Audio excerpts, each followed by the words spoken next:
ඔයාලා හැමෝම සාදරයෙන් පිළිගන්නවා Encode Lab YouTube channel එකෙන් කියන තවත් YouTube වීඩියෝ එකකට. ඉතින් අපි මේ වීඩියෝෙන් කතා කරන්න බලාපොරොත්තු වෙන්නේ අපි කලින් වීඩියෝස් වලදී කරපු දේවල් ඔයාලා කරගෙන යද්දි ඔයාලා මුහුණ දුන්නු ගැටලු මොනවද සහ ඒව විසඳගන්න කොහොමද කියලා. ඉතින් අපි මේ වීඩියෝෙන් බලමු issues ටික කොහොමද අපි resolve කරගන්නේ කියලා. Java development කරගෙන යන කෙනෙක්ට එන්න පුළුවන් එක ප්‍රශ්නයක් තමයි JDK එක නැත්නම් Java SDK එක setup වෙලා නැහැ කියන ප්‍රශ්නේ. ඉතින් එහෙම ප්‍රශ්නයක් ආවනම් අපිට හඳුනගන්න පුළුවන් විදියක් තමයි ඔයා මේ සර්විස් එකට හරි නැත්නම් මොකක් ක්ලාස් එකට ගියාට පස්සේ ඔයාට දකුණු පැත්තේ උඩ මෙන්න මෙතන බලා ගන්න පුළුවන් වෙයි JDK not setup හරි මොකක් හරි කියලා error එකක්. නැත්නම් warning එකක්. හරිද? එහෙම error එකක් පෙන්නනවා නම් ඔයාට ඒක resolve කරගන්න පුළුවන්. ඔයා යන්න ඕන files වල project structure කියන එකට. project structure කියන එකට ගියාට පස්සේ ඔයාට පෙන්නනවා මෙන්න මේ project කියන යටතේ SDK සහ language level කියලා දෙකක්. මෙන්න මේකෙම SDK කියන එකට ඔයාගේ මෙතන මොකුත් version එකක් select කරලා නැතුව no SDK කියන එක තමයි ඇත්තේ. එතකොට ඔයා කරන්න ඕන ඔයාගේ JDK එකට අදාළව තියෙන මෙතන පෙන්නන version එක අපි select කරගන්න. දැන් මම JDK 17 වලින් course එක කරගෙන ආවේ. එතකොට මම JDK 17 තමයි මෙතන select කරලා තියෙනවා. සහ ඊට පස්සේ මේ යට තියෙන language level කියලා. දැන් අපි හිතමු ඔයා JDK 17 install කරලා තිබ්බට ඔයා development කරන්න JDK 8 වලින් කියලා. එතකොට ඔයාට 17 වල functions use කරන්න බෑ. මොකද ඔයා වැඩ කරන්නේ JDK 8 වලින් setup කරපු project එක. එතකොට ඔයාට JDK 8 වල features විතරයි use කරන්න පුළුවන්. එතකොට ඔයාට පුළුවන් මෙන්න මෙතනදී 8 lambdas type annotations කියන එක මෙතන select කරන්න. එතකොට IntelliJ එක support කරන්නේ JDK 8 ඒවට විතරයි. ඒ කිව්වේ ඔයා 17 SDK install කරලා තිබ්බට 8 කියන එකට අදාළ functions විතරයි ඔයාට recommend වෙන්නේ ඔයා code කරගෙන යද්දී. දැන් මම මෙතනදී 17 එකනේ use කරන්නේ. ඒ නිසා මම මෙතනදී 17 කියන එක select කරගන්නවා. මට මෙතන apply කියන button එක disable වෙලා තියෙන්නේ. මොකද මගේ මෙතන change එකක් උනේ නැහැ. මම දැන් මෙතන 8 වගේ select කරොත් apply button එක enable වෙනවා. ඔයාලගේ අනිවාර්යෙන් මෙතන apply button එක enable වෙලා ඇති. ඒ ටික apply කරලා okay කරගන්න. එතකොට SDK එකේ ප්‍රශ්නය ඔයාලට විසඳ ගන්න පුළුවන්. ඔයාලට මුහුණ දෙන්න වෙන තව ප්‍රශ්නයක් තමයි Lombok වල getters setters වල ප්‍රශ්නයක් එන්නේ නැති. එහෙම ප්‍රශ්නයක් ආවනම් එතකොට run කරද්දී වලට run time error එකක් එන්න පුළුවන්. getters not found හරි setters not found හරි එහෙම මොකක් වෙන්න පුළුවන්. නැත්නම් මේ annotations වල errors මොන හරි එන්න පුළුවන්. ඒ වගේ දේවල් වලට ඔයාලා මුහුණ දෙන්නේ නැති. එහෙම ප්‍රශ්නයක් ආවනම් ඔයාලට කරන්න තියෙන්නේ මෙන්න මෙතන files වල ඔයා යන්න ඕන settings කියන එකට. settings වලට ගියාට පස්සේ මෙන්න මෙතන තියෙන plugins කියලා option එකක්. මේ plugins කියන option එකේදී අපිට install කරගන්න එක dependency එකක් තියෙනවා. ඒක ඇවිල්ලා Lombok. ඒතර මේක plugin එකක් dependency එකක් නෙමෙයි plugin එකක්. මෙන්න මේක install වෙලා තියෙන්න ඕන. දැන් මෙතන disable කියලා පෙන්නන්නේ මම දැනටම enable කරගෙන තියෙන නිසා. ඔයාලගේ මේ plugin එක install කරලා නැත්නම් මේ install කරගන්න install කරලා changes ටික apply කරගන්න. එතකොට ගොඩක් දුරට මේ ප්‍රශ්න විසඳෙන්න ඉඩ තියෙනවා. මේක එක solution එකක් getters setters වල මොකක් හරි ප්‍රශ්නයක් ආව නම් ඒක විසඳ ගන්න. තුන්වෙනි ප්‍රශ්නය තමයි මේක කිහිප දෙනෙක්ටම ඇවිල්ලා තිබ්බ ප්‍රශ්නයක්. අනිත් එක එයාලා මගෙන් මට mail දාලා අහලා තිබ්බා. ඊට පස්සේ WhatsApp message දාලා අහලා තිබුණා. ඒක තමයි මෙන්න මෙතන මම use කරා required argument construct එක. ඒ කිව්වේ මේකෙදි අපි all args construct එකයි no args construct එක use කරන්න ඕනේ නැහැ. එයා අවශ්‍ය දේ විතරක් මෙතෙන්ට ගන්නවා මේ required arg construct එක දෙන්න. මෙන්න මෙතනදී සමහර අයට ප්‍රශ්නයක් වෙලා තිබුණා මේ annotation එක දාලා තිබුණත් එයාව අදාළ construct එක හදාගන්න නැති ප්‍රශ්නයක්. ඒක මට හිතෙන්නේ මොකක් හෝ Java version එකේ ප්‍රශ්නයක් හෝ මොකක් හරි වෙන්න ඕන. මොකද මට මම මේක කලින් ඉඳන්ම පාවිච්චි කරන ඔප්ෂන් එකක්, annotation එකක්. ඒත් මට එහෙම ප්‍රශ්නයක් වෙලා නැහැ. මට හිතෙන්නේ මෙතන මොකක් හරි Java version එකේ IntelliJ IDE එක ප්‍රශ්නයක් වෙන්න පුළුවන්. ඒ නිසා ඔයාලට එහෙම ප්‍රශ්නයක් ඇවිල්ලා මෙතන ඉස්සරහට කන්ටිනියු කරන් යන්න බැරුව ඉන්නවනම් ඔයාලට පුළුවන් මේ annotation එක වෙනුවට මෙන්න මේ අදාළ ඒවා constructor parameters විදියට මාරු කරගන්න. එතකොට ඔයාලට බලා ගන්න පුළුවන් construct එක මෙතනදී හදා ගන්නවා.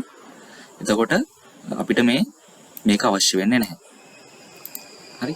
ඒ වගේම තමයි අපි මේ control class එකෙත් ඒ විදිහටම use කරා. එතනත් ඒ විදිහටම constructor parameters වලට add කරලා construct එක හදාගන්න. එතකොට ඔයාලගේ මෙතන required construct එක දාලා construct එකක් නෑ හරි default constructor not found හරි error එකක් ආවනම් ඒ ප්‍රශ්නේ විසඳෙනවා. ඔයාලා මුහුණ දෙන්න පුළුවන් තවත් ප්‍රශ්නයක් තමයි project එක හරියට run කරගන්න බැරි වෙන ප්‍රශ්නේ. project එක run කරගනිද්දී ක්‍රම කිහිපයක් තියෙනවා.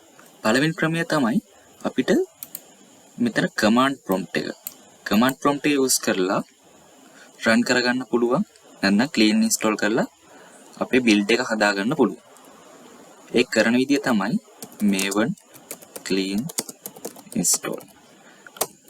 මේව කරාට පස්සේ අපි form file එකට දාගෙන තියෙන dependencies ටික එයා install කරගෙන අපිට අලුත්ම Java file එකක් හදලා දෙන තැන කරන්නේ අපේ තියෙන settings වලට දාලා. එතකොට මෙන්න මෙතන මේ target කියන folder එක ඇතුලේ අපිට Java file එකක් අලුතෙන් හදලා දෙනවා. දැන් සමහර කෙනෙක්ගේ මේ CMD එකේදී මේක වැඩ කරන්නේ නැති වෙන්න පුළුවන්. ඒකට බැලුවොත් වෙන්නේ මෙතන testcad 001 snapshot.java කියලා Java file එක හැදුණා. දැන් සමහර කෙනෙක්ගේ මෙතන option එක වැඩ කරන්නේ නැති වෙන්න පුළුවන්. ඒකට හේතුවක් තමයි ඔයාලා හරියට environment variables වලට maven එකට අදාළව තියෙන path එක set කරගෙන නැහැ. තව ඊට අමතරව Java not found හරි මොකක් හරි error එකක් එනවනම් ඒකෙන් කියවෙන්නේ ඔයාලගේ Java install කරලා තියෙන path එක path variable වලට set කරගෙන නැහැ. ඒ දෙක හරියට Java home එකයි maven home එකයි set කරගෙන ඒ ටික set කරගන්න.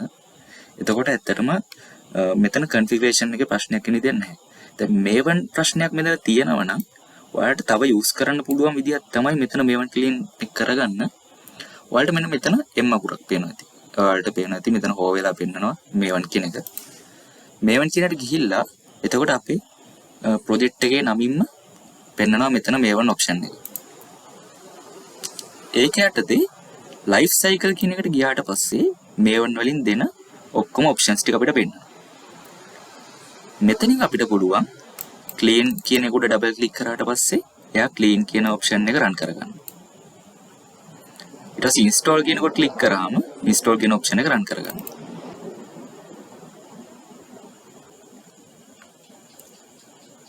හරි.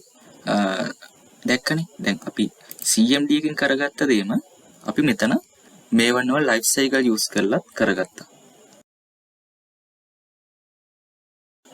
ඊළඟ ප්‍රශ්නය තමයි ඔයාලට project එක run කරගනිද්දී මෙතන ඔයාලගේ main class එක නැත්නම් ඔයාලට project එක run කරන්න පෙන්වන්නේ නැතුව ඇති.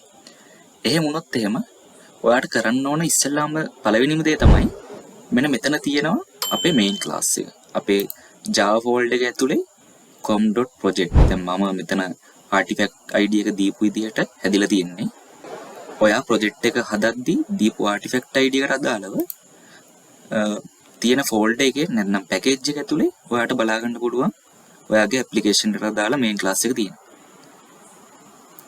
එතකොට අය කරන්න ඕන ඒකට right click කරලා මෙන්න මෙතන run testcad application main method එක කියන එක click කරන්න.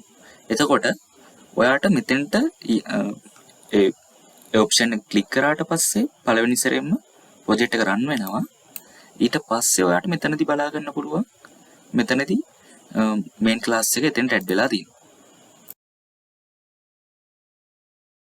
තවත් ටික දිනකට තිබුණු ප්‍රශ්නයක් තමයි මේ application properties එකට ගිහිල්ලා මෙතනදී මේ තියෙන commands නැත්නම් properties එතන අර පෙන්වන්නේ නැහැ කියන එක. ඇත්තටම ඒක පෙන්වන්න නැතික ප්‍රශ්නයක් නෙමෙයි. මෙතන මට පෙන්වන්න හේතුව තමයි මේක මම යූස් කරන්නේ IntelliJ IDE එකේ ultimate version එක. ඒතකොට ultimate version එකේදී මේ වගේ features ටිකක් තියෙනවා. ඊට අමතරව මම තව ultimate version එකේ තියෙන options ටිකක් පෙන්වන්නම්. මෙන්න මෙතනින් අපිට පුළුවන්කම තියෙනවා request එක හරියටම generate කරගන්න. මේ වගේ අපිට options දීලා තියෙනවා ultimate version එක අපි පාවිච්චි කරනවා. ඒක තමයි ප්‍රශ්නය. නැත්නම් ඔයාලගේ ඇත්තටම ප්‍රශ්නයක් නෙමෙයි. ඔයාලා ඕනම Java Spring Boot resource එකක් බලන්න මේ විදිහටම තමයි properties ටික set කරලා තියෙන්නේ. ඒක පෙන්නන්න තික ප්‍රශ්නයක් කියලා හිතන්න එපා. මේ විදිහට enter කරන්න. ඒක spring.datasource.url spring.datasource.username ඒ වගේ. එතකොට ඇත්තටම ප්‍රශ්නයක් නැහැ. project එක run වෙනවා කියන්නේ ඇත්තටම මෙතන කිසිම ප්‍රශ්නයක් නැහැ. ඉතින් ටික දෙනෙක් මට මේල්ස් දාලා තිබුණා. එයාලට මේ වගේ ප්‍රශ්න ටිකක් තිබුණා කියලා. මම ඒ නිසා තමයි අනිත් අයටත් මේ ප්‍රශ්නය එයි කියලා හිතලා වීඩියෝ එකක් කරන්න හිතුවේ. එයාලා කිව්ව ප්‍රශ්න ටිකට නම් මම දැන් උත්තර දුන්නා. තව මොන හරි ප්‍රශ්න තිබුණොත් අපි අනිවාර්යයෙන්ම කතා කරමු. කමෙන්ට් සෙක්ෂන් එකේ කමෙන්ට් එකක් දාන්න. නැත්නම් මේල් එකක් දාන්න. මම WhatsApp නම්බර් එකක් දාලා තියන්නම්. ඔයාලට මාව WhatsApp through contact කරගන්න පුළුවන් අදින් පස්සේ. එහෙනම් අපි ඊළඟ වීඩියෝ එකෙන් හම්බෙමු.